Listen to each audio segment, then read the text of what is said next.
Sebagai seorang dosen, sudah seharusnya bisa menerbitkan buku ajar. Buku ajar ini bermanfaat untuk mendukung proses belajar mahasiswa dan juga bagi dosen dapat berupa nilai angka kredit yang tinggi untuk kenaikan pangkat. Agar dosen tidak menggunakan gaya selingkuh masing-masing dalam menulis buku ajar, oleh karena itu, buku ajar harus ditulis berdasarkan pedoman yang baku.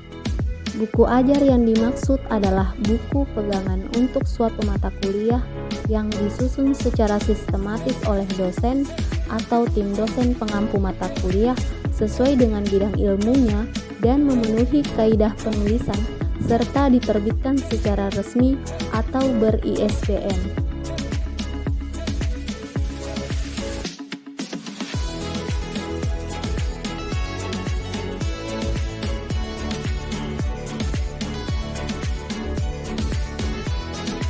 Langkah-langkah dalam penulisan buku ajar. Di sini akan dibagi menjadi 5 bagian. Langkah pertama adalah menyiapkan rencana pembelajaran semester. Buku ajar disusun sistematis berdasarkan urutan pertemuan dan bahan kajian yang diberikan. Adapun dokumen yang terdapat di dalam RPS adalah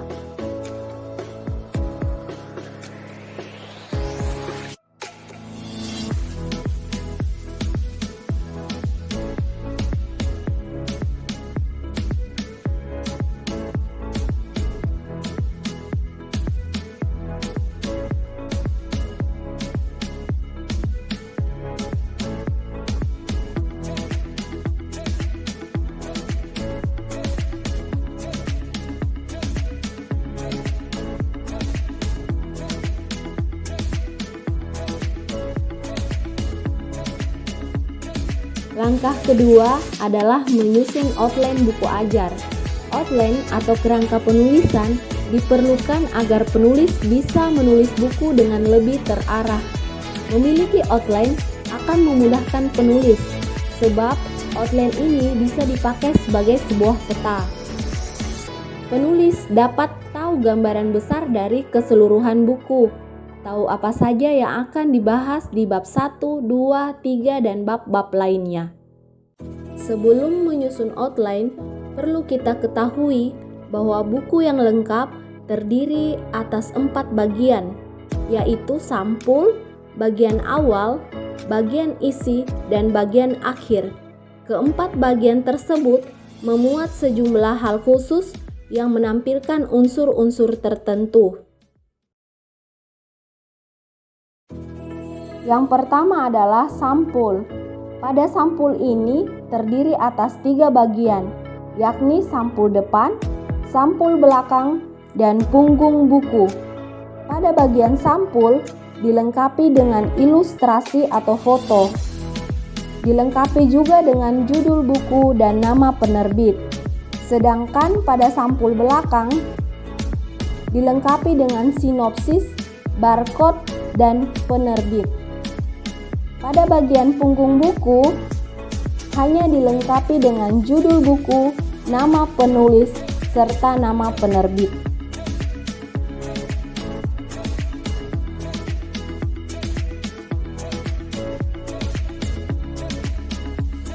Pada bagian kedua adalah bagian awal.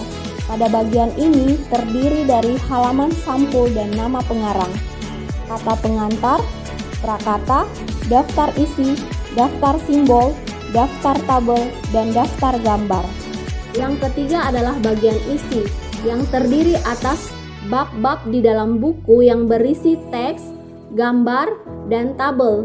Beberapa bab yang saling berkaitan dapat digabungkan menjadi satu bagian, yang relevan dengan rencana pembelajaran semester. Yang keempat adalah bagian akhir.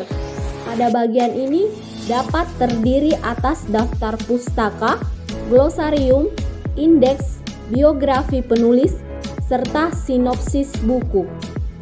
Menulis outline buku ajar dirumuskan melalui model mind map dengan memanfaatkan tool dari website. Ini adalah contoh membuat mind map buku ajar menggunakan tool dari text to mind map. Hal ini dapat dilakukan dengan memetakan pokok pikiran dari topik utama ke topik-topik bawahan, ditambah dengan sub-subnya melalui suatu pelukisan grafis. Pembuatan mind map dalam menulis buku ajar akan menjamin penyusunan ide tetap logis dan teratur sesuai dengan ide utama. Contoh outline dapat di-download pada link dalam deskripsi video ini. Ketiga, dalam penulisan buku ajar adalah mengumpulkan bahan referensi. Lakukanlah semua hal yang diperlukan untuk mendapatkan bahan atau data yang diinginkan dengan cara mencari dari berbagai sumber. Berikut ini berbagai situs dalam pencarian referensi. Yang kedua, membaca. Yang ketiga, mencatatnya. Yang keempat, melakukan observasi. Yang kelima, mengclipping. Yang keenam, dan sebagainya. Kumpulkan semua bahan dalam satu tempat. Sebaiknya referensi menggunakan jurnal. Organisasikan dengan rapi agar mudah dicari apabila diperlukan. Harus memastikan bahwa bahan atau data yang dimiliki valid dan akurat, sehingga apa yang ditulis dapat dipertanggungjawabkan. Selanjutnya adalah langkah 4, membuat layout buku ajar. Pertama, format harus sesuai dengan format UNESCO dengan ukuran lebar sebesar 15,5 cm, tinggi 23 cm. Yang kedua, diketik dengan spasi 1,15 dengan huruf serif semisal Times New Roman atau Cambria dengan ukuran 11 atau 12 poin. Cara membuat layout dapat kita lihat pada tutorial berikut ini.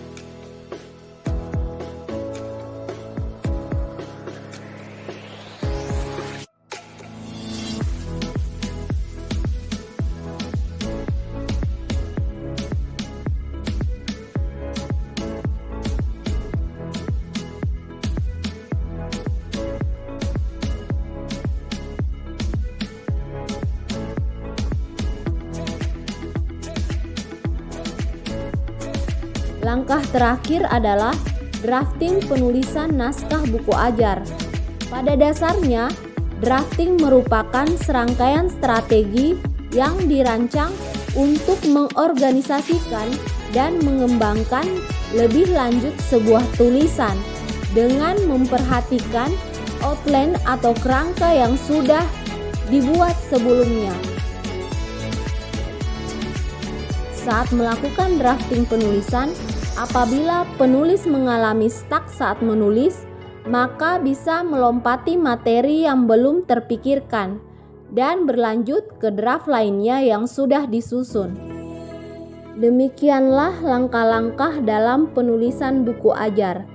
Diharapkan melalui video ini dapat meningkatkan motivasi dosen dalam menyusun buku ajar, sehingga jumlah dan kualitas penerbitan buku ajar pada perguruan tinggi dapat semakin meningkat.